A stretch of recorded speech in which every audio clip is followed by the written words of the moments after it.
তোমার পিরিয়ড হয়েছে কতদিন আগে? দেখতে আসা পাত্রের মুখে এ ধরনের প্রশ্ন শুনে রেগে গেল নাওফিয়া। হাত তুলে চড় দিতে যাবে, তার আগেই সামনে দাঁড়ানো মিরশাদ কায়সার ওর হাত টেনে ধরে ঘুরিয়ে পেছনে নিয়ে মুড়ে ধরলো। পেছন থেকে ফিসফিস করে বলল, আমার হাতে অনেক কম, তাই আমি চাই সাগরে যাওয়ার আগে বইয়ের সাথে ভালো সময় কাটিয়ে যেতে। তোর মতো বেয়াদবকে বিয়ে করেছে কে? তুমি। আমার এত খারাপ দিন আসেনি, এসেছে কারণ যতদূর জানি তুমি তোমার দাদুর কথা ফেলতে পারো না। সে চায় তোমার বিয়ে আমার সাথে হোক। বিশ্বাস না হলে তাকে জিজ্ঞেস করতে পারো। তোমার দাদু এত রিকোয়েস্টের কারণেই আমি রাজি হয়েছি। ও তাই নাকি? আমি তোমার দাদুকে বুঝিয়ে নেব। তবুও আপনাকে বিয়ে করব না, চলে যান। এত আপসেট হওয়ার কি আছে? কাপকেক, এটা কেমন ধরনের নাম? কাপকেক, এটা তুমি বলেই মিরসাদ নিজের পুরুষ ঠোঁট জোড়া জিহ্বা দ্বারা জিভিয়ে নিল। নাওফিয়ার গাল ছুঁয়ে দিয়ে ওকে ছেড়ে চলে গেল নিচে। ঘটনায় আকম্মিতা নাওফিয়া কিছুক্ষণ সেখানেই ভূতগ্রস্তের মতো দাঁড়িয়েই রইল। একটু পর নাওফিয়া ছোট্ট বোন নাজনি এসে ডাক দিল, কিরে আপু, নিচে নামবি না? নাওফিয়া হুঁশ ফিরতে ওর বলল, যা আসছে। নাজনি চলে যাওয়ার পর নাওফিয়া নিজের মাথা ধরে রাগ কমানোর চেষ্টা করলো। লোকটার এত বড় লম্পট জানলে কখনোই এভাবে ছাদে দেখা করতে আসতো না ও। যেভাবেই হোক এই বিয়েটা আটকাতেই হবে নাওফিয়ার। ও সিঁড়ি বেয়ে নিচে নামতেই শুরু পেলো। বিয়ের দিন ঠিক কি হয়েছে? আগামী শুক্রবার। নাওফিয়া তখনই দাদুর রুমে চলে গেল। হোসেন আলী তখন পান চিবোতে ব্যস্ত। নাতিকে দেখা নরম সুরে বলল, আয় বস। নাওফিয়া চেয়ার টেনে দাদুর সামনে বসে বলল, দাদু, আমি এই বিয়েটা করতে চাই না। কেন রে? লোকটা ভালো না, কি করেছে? এখন নাওফিয়া কি করে ছাদের ঘটনা বলবে?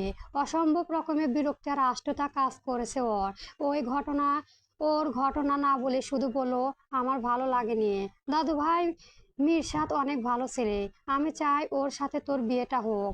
আমার তো আর সময় নেই জানিসই, মরার আগে এই ইচ্ছেটা পূর্ণ করে দে না। দাদুর কথা শুনে নাওফিয়া নিজেও ইমোশনাল হয়ে গেল। হোসেন আলী ফোর্স স্টোর লিম্ফোমার ক্যান্সার। ডাক্তার বলেছে হাতে আর সময় নেই ওনার। আর শেষ দিনগুলো তিনি বাড়িতেই থাকতে চান বলে অনেক বাধা পর তিনি বাড়িতেই ফিরেছেন। হাসপাতালে মরার চেয়েও বাড়ির মরা ভালো। এই অবস্থায় নাওফিয়া আর না করতে পারেনি নিজের দাদুকে। ভাবলো দাদু যতদিন আছে ততদিন ওই লোকটাকে সহ্য করবে, তারপর দাদু চলে গেলে ডিভোর্স দিয়ে আলাদা হবে। নাওফিয়া আমাদের দাদুকে সান্ত্বনা দিয়ে নিজের ঘরে ফিরে নিজের প্রেমিক রাশেদকে ফোন করলো। রিসিভ হতে ওপাশ থেকে রাসেল বলল, পাত্রপক্ষ গেছে। না করেছো ওদের? না, না করতেই পারি না। কেন? ছেলে পছন্দ হয়ে গেছে, বেটা অপশন পেয়ে গেছো। শাট আপ রাসেল, আমাকে ব্রেমিল দিচ্ছ না। তোমাকে গত 2 বছর ধরে বলেছি একটা চাকরি জোটাও, বিয়ে করো, আমাকে বাসায় ফ্যামিলি আনো। আনতে পেরেছো? তাই বলে বেটার অপশন পেয়ে বুঝে পড়বে? তোমরা মেয়েরা ছলনাময়ী। বলতে বলতে কেঁদে ফেললো রাসেল। নাওফিয়া মায়া হলো ভীষণ। ওর নরম স্বরে বলল, দাদু চাইলে আমি ওই লোকটাকে বিয়ে করি, তাই আর না করতে পারিনি। তুমি তো জানোই দাদুর কি অবস্থা। এই সময়ে ওনার কোনো ইচ্ছে তো অপূর্ণ রাখতে পারি না আমি। রাসেল মনে মনে হোসেন আলীকেও অসূচক কিছু বিশ্রী গালি দিতে বলল। শালা বুইরা বাচ্চা, মরেও না। কিন্তু মুখে বলল, তাহলে এটা কে এসে করে যাবে? শেষবারের মতো ঠকিয়ে কাল বিকেলে আসবো। আচ্ছা, ফোন রাখতে রাসেল কুটি হেসে চোখে পানি মুছে ফেললো। তারপর দুই বন্ধুকে ফোন ধরে গ্রুপে বলে এলো, বলল, দোস্ত, ওই যে নাফিয়া মাগিটার বিয়ে ঠিক হয়েছে। শালি তোর একবারও লাগাতে দেয় নাই। কালকে বিকেলে আইবো দেখা করতে। তিনজন মিলে একসাথে শালিরে বলেই হাসপাতালে লাগলো রাসেল। ওর বাকি বন্ধুদের একজন বলল, মজা হইব দোষ, বলেই তিনজন অট্টহাসি হাসতে লাগলো। রাতে খাবার শেষ, রুমে আসতে কল এলো নাওফিয়ার ফোনে। Unknown number. নাওফিয়া রিসিভ করে বলল, হ্যালো, কে বলছেন? হাই কাককেট, প্লিজ একদম অসহ্য নামে ডাকবেন না। তাহলে কি সুইটিং, হার্টিং, ডার্লিং, বেবিন, জান, সোনা এগুলো ডাকবো? কোনো পছন্দ করো তুমি? ও, অভিজ্ঞতা আসলে হয়নি, মিথ্যে কথা। ওয়েল, বিশ্বাস না করলে তো কিছু করার নেই। তাহলে সাদে যেটা বললেন সেটা কিভাবে করলেন অভিজ্ঞতা না থাকলে? ও আচ্ছা, এসব করতে অভিজ্ঞতা লাগে নাকি? অ্যাকচুয়ালি আমার তোমাকে তখন চুমু খাওয়ার ইমোশনাল ছিল না, কিন্তু তোমার গাল যে জোড়া তিল আছে সেটা দেখে আমার আর কন্ট্রোল হলো না। কি করব বলতে তো। কপকেট, আচ্ছা, মানলাম প্রেম করেনি, কিন্তু এর আগে মেয়ে তো দেখেছেন, তখন কাউকে এরকম চুমো খাননি? না, ইচ্ছে হয়নি। ওদের আমি পিরিয়ডের বিষয়েও জিজ্ঞেস করিনি, কারণ আমি কাউকে বিয়ে করতাম না, বাট তোমাকে করব বলে জিজ্ঞেস করেছিলাম। এটা জানার ইম্পর্টেন্ট। বলো কবে হয়েছিল? গতকালই শেষ হয়েছে। বাহ, তাহলে তো সময় ভালোই। আমি যাওয়া পর্যন্ত আর সমস্যা নেই। ইয়াহো! নাওফিম মনে মনে হাসলো, কারণ ওর মিথ্যে বলেছে। ওর পিরিয়ড হিসাব মতো সামনের শুক্রবারে, ওর বিয়ের দিনই পরে। আচ্ছা কাককেট, হানিমুনে কোথায় যেতে চাও? যদিও তোমাকে তো ঘর থেকে বের হতে দিচ্ছি না, তবুও দেখি মাঝে মধ্যে 15-20 মিনিটের জন্য বের হতে দেব। কোথাও যাব না। নাওফিয়া কাট কাট স্বরে বলল, না না, যেতে হবে। পরে নয়তো বলবে আমি না বলেছি বলে নিয়েই যাবে না। কিন্তু কঞ্জুস বাবা, আপনি এত বাচাল কেন? আসলে তুমি তো কাছে নেই, তাই কথা বলেই কাজ চালাচ্ছি। বিশ্বাস করে কাছে থাকলে একটুও কথা বলবো না, একটা শব্দও না, কারণ তখন আমার ঠোঁট তো অন্য কাজে ব্যস্ত থাকবে। অশালীন, অসভ্য, ইতর লোক আপনি। আর তুমি একটা মিষ্টি কাকপেট। রাগে ফোনটা কেটে দিল নাওফিয়া। এমন লম্পট লোক দুটো দেখেনি। এদিকে দেখা কেউ ফ্রি কিভাবে হয় কে জানে নাওফিয়া। তারপরও বলছে নাকি প্রেম করেনি। মিথ্যে কথাও লিমিট থাকে এই লোকে, তা নেই। পরের দিন ক্লাস করে দুপুরে একটু পর ক্যাম্পাস থেকে বের হলো নাওফিয়া। এরই মধ্যে রাসেল ফোন করলো। রিসিভ করতেই ওপাশ থেকে রাসেল বলল, কোথায় আছো? বের হলাম মাত্র ক্যাম্পাস থেকে। একটু দাঁড়াও তাহলে আমি আসি। না না, আমি আসছি। হুঁ, তুমি দাঁড়াও, আসছি। বলেই রাসেল কেটে দিল ফোন। অগাত্য নাওফিয়া দাঁড়িয়ে অপেক্ষা করতে লাগলো। রাসেল মিনিট 10 পরে এলো। নিজের বাইক থাকা বেশ সময়ও লাগেনি। বাইক থেকে নেমে নাওফিয়ার দিকে এগিয়ে এসে ওকে জড়িয়ে ধরতে যাবে, তখনই একটা ফুটবল এসে ওর মাথায় লাগলো বেশ জোরালোভাবে। তৎক্ষণাৎ সেখানেই পড়ে গেল ও। নাওফিয়া ওকে তুলতে যাবে, তখনই পেছন থেকে ভেসে এলো কপকেট ডাকটা। ও পেছনে তাকাতেই দেখলো মিরশাদকে। লোকটা ভীষণ মাঞ্জা মেরে এসেছে। নীল সাদা চেক শার্ট, কালো প্যান্ট, লেদার ও শু আর সানগ্লাস, শার্টের বোতামে ঝুলিয়ে হাসি মুখ করে দাঁড়িয়ে আছে। ততক্ষণে রাসেল উঠে দাঁড়িয়ে নাওফিমকে জিজ্ঞেস করলো, এই লোক কে? নাওফো, ওনার সাথে বিয়ে ঠিক হয়েছে আমার। রাসেল এগিয়ে গিয়ে ইমোশনাল হাওয়া ভ্যান করে বলল, ভাই আপনি তো সারা জীবনের জন্য আমার কলিজাকে নিয়ে যাইতাছেন, অন্তত আজকে বিকেলটা ওর সাইরা দেন। ঠিক আছে, নিয়ে যা। মিরশাদের কথা শুনে নাওফিয়া অবাক। এই লোক তাদের এত সহজে নিয়ে যেতে দিচ্ছে। এদিকে রাসেল মনে মনে মিরশাদকে বদল বলল, তবে মুখে আন্তরিক হাসি দিয়ে নাওফিমকে নিয়ে এগিয়ে যেতে নিলেই পেছন থেকে মিরশাদ আবার বলল, রিমি বয়স 17 বছর, গার্লস কলেজে পড়ে, তাই না? এইটুকু শুনে রাসেলের পায়ের তলা মাটি সরে গেল। ও ফিরে এসে মিরশাদের কলার চেপে ধরে শক্ত করে। মিরশাদ হাসল কেবল। রাসেল রাগান্বিত স্বরে বলল, কি হয়ে করেছিস ওর সাথে? কিছু এখনো করিনি। যদি চাস বোন বোন বেঁচে থাকুক, তাহলে নাওফিয়া থেকে দূরে থাকবে। আর ও শুধুই অন্য কোনো মেয়ের ক্ষতি করার কথাও যদি ভাবিস, তাহলে তোর কোনো শাস্তি দেব না। শাস্তি পাবে তোর বোনেরা। তোর গোষ্ঠীর সব মেয়ে। মাথায় রাখিস। মিরশাদের কথা শুনে রাসেল ফুঁসতে ফুঁসতে চলে গেল সেখান থেকে। এদিকে নাওফিয়া দৃশ্য দেখে আগা মাথা কিছুই বুঝে না এসে মিরশাদের গালে থাপ্পড় দিল। থাপ্পড় খেয়ে মিরশাদ কিছু বলল না। খপ করে নাওফিয়ার হাত চেপে ধরে টেনে নিয়ে চলতে লাগলো গাড়ির দিকে। জোর করে গাড়িতে বসে নিজেও বসলো। তারপর গাড়ি ড্রাইভ করা শুরু করলো। একটা কথাও বলো না। নাওফিয়া জিজ্ঞেস করলো, কোথায় যাচ্ছেন? মিরশাদ উত্তর দিল না। তবে একটু পরে নাওফিয়া দেখলো ওর বাড়ি রাস্তায় চলে এসেছে। তবে মিরশাদ বাড়িতে ঢুকলো না, সোজা একটা চিপা গলিতে নিয়ে গাড়ি থামালো। নাওফিয়া চেঁচিয়ে উঠে বলল, এখানে এনেছেন কেন?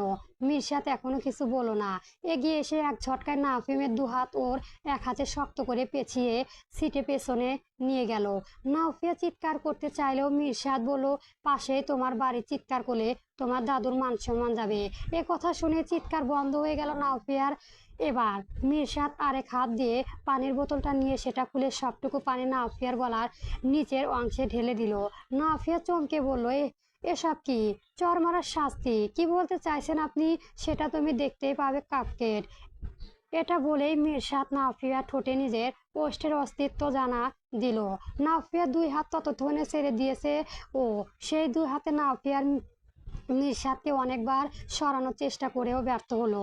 এদিকে তীব্র চুমুতে নাফিয়া নারী শরীর জেগে উঠল। ভেজা শরীরে স্পষ্ট দৃশ্যমান হতে থাকলো শরীরের প্রত্যেকটা কমনীয় ভাঁজ। চুমো শেষে মিরশাদ নিজের সিটে বসলো সোজা হয়ে। নাফিয়া কাঁপছে। মিরশাদ সে দৃশ্যটা মহাবিশিষ্টর মতো দেখছে। ব্যাপারটা খেয়াল করে নাফিয়ার হাত দিয়ে ওর বুকের অংশটুকু ঢেকে নিয়ে বলল, বাড়িতে দিয়ে আসুন। পারবো না, তুমি যাও। এই ভেজা শরীর নিয়েও যাওয়া সম্ভব নয়। জামা পাল্টে ফেলো তাহলে। ব্যাক সিটে এক্সট্রা জামা আছে, তোমার জন্য নিয়ে এসেছিলাম। এভাবে কাজে লাগবে ভাবিনি। আপনি বের হন গাড়ি থেকে। আমার গাড়ি, আমি বের হব কেন? তাহলে আমি পাল্টাবো কিভাবে? আমার সামনে অসম্ভব। আমাকে চর মারার আগে এটা ভাবা উচিত ছিল। সরি। মিরশাদ এবার তীক্ষ্ণ দৃষ্টিতে নাফিয়ার দিকে চেপে গাড়ি থেকে নেমে গেল। নাফিয়া দ্রুত জামা পাল্টে হাঁক দিল, আসুন এবার। মিরশাদ গাড়িতে বসে বলল, আজ ক্ষমা করলাম, প্রথমবার বলে, এবং এটাই শেষবার। এরপর যদি এরকম ভুল করো তাহলে এর থেকেও রোমান্টিক পানিশমেন্ট হবে কাকপেট। নাফিয়া মনে মনে বলল, অসহ্য। ঠিক আছে, এই বিয়েতে করার শখ না তোর আমাকে। এইবার বিয়ে কর, সব শখ ঘুচিয়ে দেব, কিন্তু সামনাসামনি কিছু বলবো না।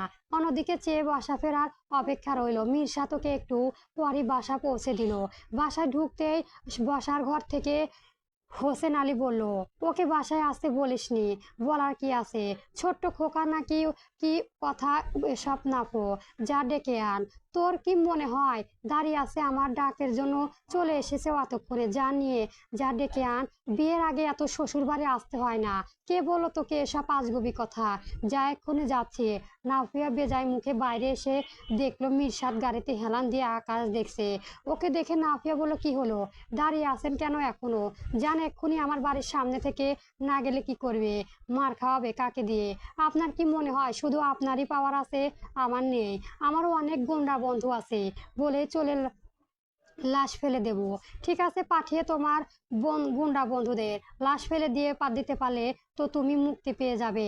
আর যদিও ওরা না পারে তাহলে কি হবে কাকপের? ও আচ্ছা, ঠিক আছে, দেখা যাবে। বলেই নাফিমা আবার বাসার ভেতর চলে গেল। এদিকে পেছনে দাঁড়িয়ে মিরশাদ হাসছে। বাসার ভেতর এসে নাফিয়া বলল, বলেছিলাম না চলে গেছে? কতক্ষণ খুঁজেও পেলাম না। আচ্ছা, তুই রুমে যা।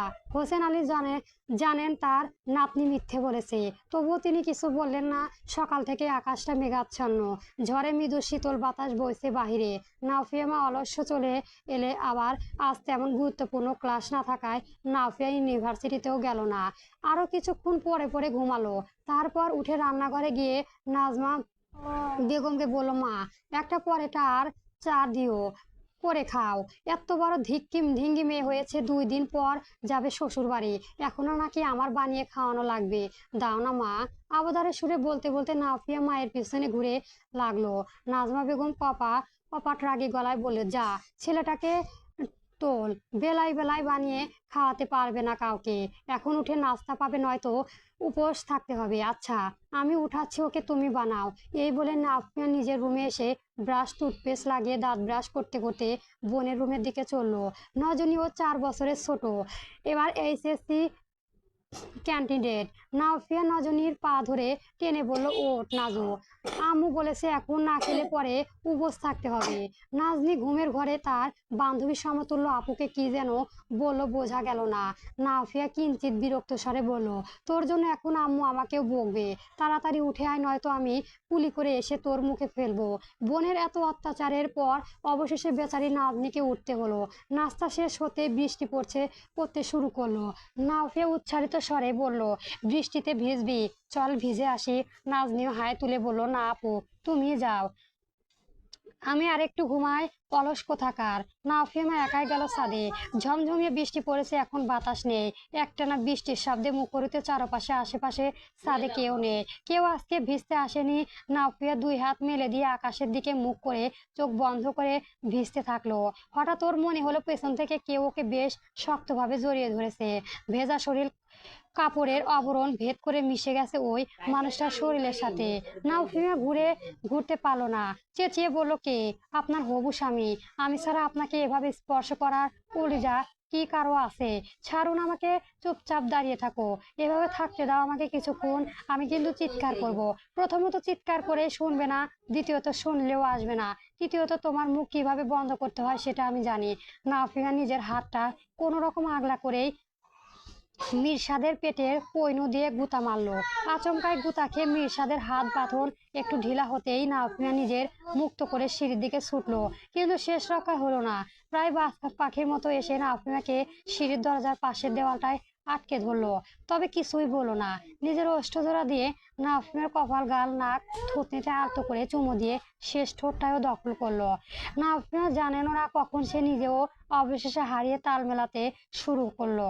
মিরশাদের স্পষ্ট ধীরে ধীরেই আরো গাঢ় হতে লাগলো। নাফিমাও সবকিছু ভুলে উন্মাদ হয়ে গেল। মিরশাদ ওকে চিলেকোঠার ঘরটায় নিয়ে গেল কোলে নিয়ে। চুমোতে চুমোতে অস্থির দিশেহারা করে তুললো মেয়েটাকে। হাতের গলি সামলানো হচ্ছে না, প্রেয়সীর শরীরে আঁকেবাঁকে খুঁজে নিচ্ছে রাস্তা। রাস্তা চাপ তাপ বাড়িয়েছে বিশেষ কিছু অঙ্গে। শিউরে উঠেছে নাফিয়া, পরম আবাসী আকাঙ্ক্ষা ও দু হাতে মিরশাদকে আরো অনেকখানি টেনে নিল নিজের দিকে। অসহ্য পুরুষ উত্তাপ টেনে নিতে লাগলো নিজের দেহ। এই চরম আবেগে মুহূর্তে যখন শেষ হবে, তখন কি নাফিমা আফসোস করবে? রুমের দরজা বন্ধ করে অঝরে নয়নে কাঁদছেন নাফিমা। মিরশাদ চলে গেছে 2 ঘন্টা আগেই। বৃষ্টিও থেমে গেছে, তবে এখন বেশ শীতল পরিবেশ। বাসায় কেউ জানে না ঘটনা। তবে দুপুরে খাওয়ার নাওয়াজ জন্য নাজমা বেগম যখন ডাক গেছে, তখন নাফিয়া বলল ওর মাথা ব্যথা পরে খাবে। তিনিও আর বেশি ঘাটালেন না। নাফিয়া 4বার গোসল করে এখন পর্যন্ত, তবুও মনে হচ্ছে ওর প্রতিটা অঙ্গ ওই লোকটা স্পর্শ। আগ্রহী চুমো লেগে উঠেছে না। এইবার গোসলের কারণে বিকেলে জ্বর বাঁধিয়ে বসলো ও। মেয়েকে দুপুরে খাওয়া খেতে না দেখে নাজমা বেগম দরজায় নাক টানলেন। নাফিয়া খুব কষ্টে বিছানা ছেড়ে উঠে দরজা খুললো। নাজমা বেগম দেখলেন মেয়ের চোখ লাল হয়ে আছে, মুখটাও শুকিয়ে আছে। তিনি তরিং মেয়ের কপালে হাত দিয়ে পরখ করে উদ্বিগ্ন স্বরে বলল, কি রে, এত জ্বর এলো কিভাবে? জানি না মা। জানি না মানে কি? বৃষ্টিতে ভিজে জ্বর দাওয়ার করেছি। মা, যাও তো, বিরক্ত লাগছে। অল্প করে ভাত আনি না? কি খাবি তাহলে বল? রসমালাই খাবো। আচ্ছা, কাউকে পাঠাই? তুই শুয়ে থাক, আমি জলপটি নিয়ে আসছি। নাফিয়া মাথা দুলিয়ে শুয়ে পড়লো। নাজমা বেগম মেয়ের ঘর থেকে বের হয়ে শ্বশুরকে বলেন, বাবা, নাফুর তো জ্বর এসেছে ভীষণ, দুপুরেও খায়নি, এখনো খাবে না। রসমালাই নাকি খাবে? কাকে পাঠাবো বুঝতে পারছি না। আরে বৌমা, আমি নিয়ে আসছি এক্ষুনি, তুমি ওকে জলপটি দাও। ওষুধ আছে, না থাকলে বলে নিয়ে আসি। বাবা, ওষুধ আছে। ঠিক আছে, আমি 10-15 মিনিটের মধ্যে আসছি। আচ্ছা বাবা। নাজমা বেগম জলপটি দিচ্ছেন মেয়েকে, আর নজনীয় বেগম বোনের পায়ের তেল মালিশ করেছে। একটু পরই হোসেন আলী এলেন রসমালাই নিয়ে। নাজমা বেগম মেয়েকে রসমালাই খাইয়ে ঔষধ খাইয়ে দিলেন। হোসেন আলীও এলেন নাতিকে দেখতে।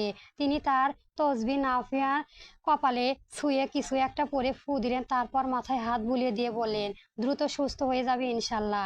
তিনি আরো কিছুক্ষণ নাতির পাশে বসলেন। নাফিয়া যখন ঘুম আসলো, তখন লাইন বন্ধ করে চলে গেল। মিরশাদকে নাফিয়ার বাড়ির কেউ খেয়াল করেননি। আর আজ যা হয়েছে তার অনাকাঙ্ক্ষিত। কেউ কাউকে সামলাতে পারেনি।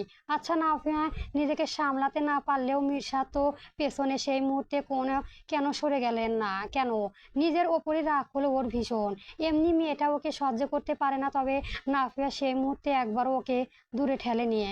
মিরশাদ যদিও এবার দূরে সরাতে চেয়েছিল, কিন্তু মেয়েটার এমনভাবে কাছে টানলো, সামলানো দায় হয়ে গেল। আচ্ছা, কোনো পুরুষের পক্ষে কি সম্ভব যে যাকে পছন্দ করে, ভালোবাসে, তার ডাকে, স্পর্শে, আহ্বানে সাড়া না দেওয়া?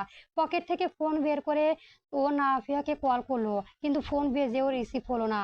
বেশ কয়েকবার কল করেও যখন রিসিভ হলো না, তখন হোসেন আলীকে ফোন করলো। হোসেন আলী রিসিভ করতে মিরশাদ বলল, আসসালামু আলাইকুম দাদি। ওয়ালাইকুম আসসালাম বাবা, কেমন আছো? আলহামদুলিল্লাহ দাদু, আপনি কেমন আছেন? ভালো, কিন্তু মনটা ভালো নেই। নাফুর ভীষণ জ্বর এসেছে, দুপুরেও কিছু খায়নি।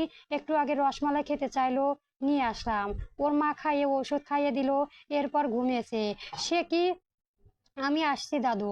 এখনই না ভাই, কাল এসে দেখে যেও না দাদু। আমি জাস্ট ওকে একবার দেখবো প্লিজ। আচ্ছা এসো। মিরশাদ তৎক্ষণাৎ বেরিয়ে পড়লো। যাওয়ার পথে অনেক ফল, মিষ্টি, রসমালাই আর একগুচ্ছ লাল গোলাপ নিয়ে গেল। নাজমা বেগম মিরশাদকে দেখে বলল, এত কিছু এনেছো কেন বাবা? তুমি এসেছো তাই অনেক। এগুলো দরকার ছিল না। ছিল মা, ওকে খাওয়াবেন। আচ্ছা যা দেখে আসে, ঘুমাচ্ছে। আচ্ছা। মিরশাদ নাফিয়ার রুমে গিয়ে দেখলো বেঘোরে ঘুমাচ্ছে মেয়েটা। ফুলের গুচ্ছা ও টেবিলের ওপর রেখে মাথার পাশে বসলো। কিছুক্ষণ মাথায় হাত বুলিয়ে দিতে দিতে গভীর দৃষ্টিতে দেখতে লাগলো প্রাণপ্রিয়টিকে। হঠাৎ নাফিয়া নড়চড়ে উঠলো। মিরশাদ সতর্ক হয়ে গেল। ওর নড়াচড়া থামাতেই মিরশাদ ঝুঁকে ওর পাশে একটা চুমু দিয়ে উঠে যাবে, তার আগে নাফিয়া ওর কলার চেপে ধরলো। মিরশাদ ভেবেছিল মেয়েটা বোধহয় উঠে গিয়েছে, কিন্তু দেখলো নাফিয়া এখনো ঘুমাচ্ছে। ঘুমের ঘরে এভাবে ধরেছে। মিরশাদ মনে মনে বলল, তুমি এভাবে নিজের দিকে টানলে আমি দূরে থাকবো কিভাবে বলো? তোমাকে উপেক্ষা করার দৃঢ়তা তো সৃষ্টিকর্তা আমাকে দেয়নি। নিজের কাছে টানো, আবার নিজেই দূরে ঠেলো। এ কেমন মন তোমার? যেভাবে ধরেছে সেভাবে হাতটা কলার থেকে সরিয়ে নিল নাফিয়া। মিরশাদ ওর কপালে আরেকটু চুমু খেয়ে বলল সরি, তারপর চলে গেল ঘর থেকে। মিরশাদ চলে যাওয়ার কিছুক্ষণ পরে নাফিয়া লাফ দিয়ে উঠলো ঘুম থেকে। আশেপাশে তাকিয়ে দেখলো রুমে ও একাই আছে। তাহলে ওগুলো কি স্বপ্ন ছিল? স্বপ্ন কি এতটাই বাস্তব হয়? কারো স্পর্শ টের পাওয়া যায়? ভাবতে ভাবতে চোখ গেল টেবিলের ওপর রাখা গোলাপের ওপর। সেগুলো হাতে নিয়ে খেয়াল করলো মাঝে একটা চিরকুট। হাতে নিয়ে খুলে দেখলো তাতে লেখা সরি। নাফিয়া বুঝলো ওর অনুভূতি সত্যি ছিল। লোকটা তাহলে এসেছিল রাগে শরীর প্রতিটি কোষ জ্বলে যাচ্ছে। ওর দুর্বল শরীর নিয়ে খট করে উঠলো। ঘরে এসে দেখলো নাজমা বেগম ওর বাবার সাথে কথা বলেছেন। তিনি মেয়েকে উঠে আসতে দেখে ফোন কেটে বললেন, কিরে মা, অশান্তি লাগছে? কিছু লাগবে? মা, দাদু, নাজনিকে ডাক দাও আর বাবাকে ফোন দাও প্লিজ। কি হয়েছে দাও বলছি। নাজমা বেগম শ্বশুর ও ছোট্ট মেয়ে ডেকে আনলেন। প্রবাসে অবস্থানরত স্বামীকে ফোনে রাখলেন। সবার উপস্থিতিতে নাফিয়া বলল, বাবা, মা, দাদু, নাজনি, তোমায় কি আমাকে ভালোবাসো? অবশ্যই। প্রায় সবাই সম্বোধনে স্বীকার করলেও তার নাফিমাকে ভীষণ ভালোবাসে। এবার নাফিমা আবার বলল, তাহলে আমার একটা অনুরোধ আজ রাখতে হবে। আমি তোমাদের কাছে তেমন কিছুই কখনো চাইনি, কিন্তু আজ চাইবো। দিলে ভাববো আসলে ভালোবাসো, আর নয় ভাববো আমার কোনো মূল্যই নেই তোমার কাছে। সবাই ভীষণ কৌতূহলী হয়ে উঠলো। নাফিয়া থেমে আবারও বলল, আমি মিরশাদ খানকে বিয়ে করতে চাই না। তোমরা হয়তো বলবে আমার পছন্দ আছে কি না।